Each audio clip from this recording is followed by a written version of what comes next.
ಜೈ ಶ್ರೀರಾಮ್. ನನ್ನ YouTube family ನಿಮಗೆಲ್ಲರಿಗೂ ಹುಬ್ಬಳ್ಳಿ ಅಡಿಗೆ ಮನೆ ಆ್ಯಂಡ್ ಲೈಫ್ ಚಾನೆಲ್ಗೆ ಸ್ವಾಗತ. ಇವತ್ತು ನಾನು ನಿಮಗೆ ಸಂಜೀವಿನಿ ಪರ್ವತವನ್ನ ಯಾವ ರೀತಿ ಹಾಕೋದು ಅಂತ ಹೇಳಿ ತೋರಿಸ್ಕೊಡ್ತೀನಿ. ಇದನ್ನ ದೇವ್ರ ಮುಂದೆ ಹಾಕ್ತಾರ.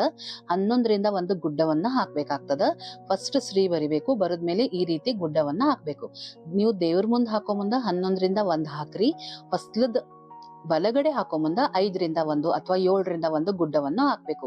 ಫಸ್ಟ್ ಶ್ರೀ ಬರಿಬೇಕು, ಆಮೇಲೆ ಈ ರೀತಿ ಗುಡ್ಡ ಹಾಕಿದ್ಮೇಲೆ ಲಕ್ಷ್ಮಿ ಪಾದವನ್ನ ಬರಿಬೇಕು, ಆಮೇಲೆ ಗೋಪಾದವನ್ನ ಬರಿಬೇಕಾಗ್ತದ.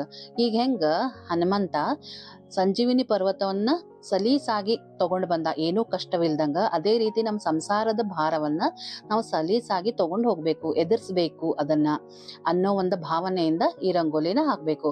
ನೀವು ಯಾವ್ದಾದ್ರೂ ಹನುಮಂತ ದೇವರ ಸ್ತೋತ್ರವನ್ನು ಅಥವಾ ಪಾರಾಯಣ ಮಾಡ್ಕೋತ ಈ ರೀತಿ ಹಾಕಿ ಈ ರೀತಿ ಅರ್ಶಿನ ಕುಂಕುಮ ಏರಿಸಿದ್ರೆ ನಿಮಗೆಲ್ಲ ಚಲೋ ಆಗ್ತದ. ಈಗ ನಾನು ನಿಮಗೆ ದೇವರ ಮುಂದೆ 11ರಿಂದ 1 ರಂಗೋಲಿ ಯಾವ ರೀತಿ ಹಾಕೋದು ಅಂತೇಳಿ ತೋರಿಸ್ಕೊಟ್ಟಿದ್ದೆ. ಅದೇ ರೀತಿ ಹೊಸ್ಲದ ಮುಂದೆ ಯಾವ ರೀತಿ ಹಾಕಬೇಕು ಅನ್ನೋದು ತೋರಿಸ್ಲಿಕ್ಕತ್ತೇನೆ. ಅಲ್ಲಿ ನಾವು 5ರಿಂದ 1 ಇಲ್ಲ 7ರಿಂದ 1 ಹಾಕಬೇಕಾಗ್ತದೆ. ನಮ್ಮಲ್ಲಿ ಜಾಗ ಎಷ್ಟಿರ್ತದೆ ಅಷ್ಟು ನೋಡ್ಕೊಂಡು ಹಾಕಬೇಕು. ಸ್ವಲ್ಪ ಜಾಗ ಇದ್ದರೆ ನೀವು 5ರಿಂದ 1 ಹಾಕಬೇಕು ರಂಗೋಲಿ. ಯಾವ ರೀತಿ ಅಂದ್ರೆ ಈ ರೀತಿ ಮೊದಲು ಶ್ರೀ ಬರಿಬೇಕು, ಆಮೇಲೆ 5ರಿಂದ 1 ಗುಡ್ಡವನ್ನು ಹಾಕಿ ಲಕ್ಷ್ಮೀ ಪಾದಗಳನ್ನು ಎರಡೂ ಕಡೆ ಹಾಕಿ ಗುಡ್ಡದ ಬಲಭಾಗ ಎಡಭಾಗ ಹಾಕಿ ಕೆಳಗೆ ಗೋಪಾದ ಹಾಕಬೇಕಾಗ್ತದೆ.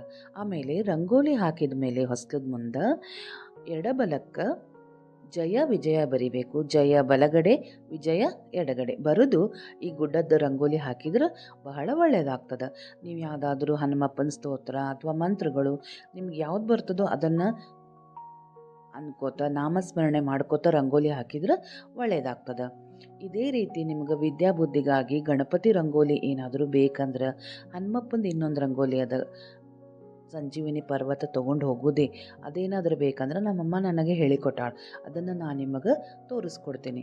ಈ ವಿಡಿಯೋ ನಿಮ್ಗೇನಾದರೂ ಇಷ್ಟ ಆದರೆ ಲೈಕ್ ಮಾಡಿ, ಶೇರ್ ಮಾಡಿ, ಸಬ್ಸ್ಕ್ರೈಬ್ ಮಾಡಿರಿ, ಕಮೆಂಟ್ ಮಾಡಿರಿ, ನಾನು ನಿಮಗೆ ತೋರಿಸ್ಕೊಡ್ತೀನಿ.